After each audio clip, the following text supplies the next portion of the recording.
Well, I think the Sustainable Development Goals, they're important as norm setting, setting standards to which everybody should aspire, to which everybody should adhere. These Sustainable Development Goals in some ways are even more important because they apply not just to developing countries, but to the developed countries. One of the important points of the SDGs is to say, no, there's a much broader agenda out there.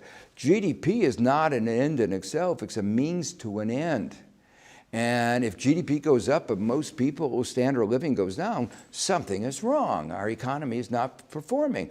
That sense, I've been saying very explicitly, the American economy is a failure because for a majority, a vast majority, there have been no increases in standard of living.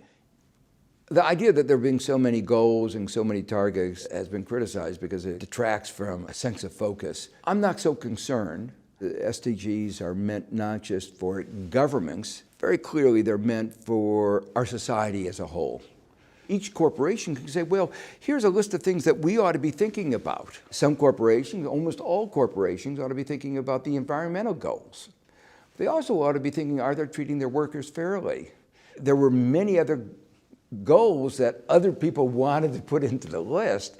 The fact that so many people wanted to have what they were worrying about on this list is testimony to the potential influence of these goals because it will play an important role in norm setting in both the developing and the developed world.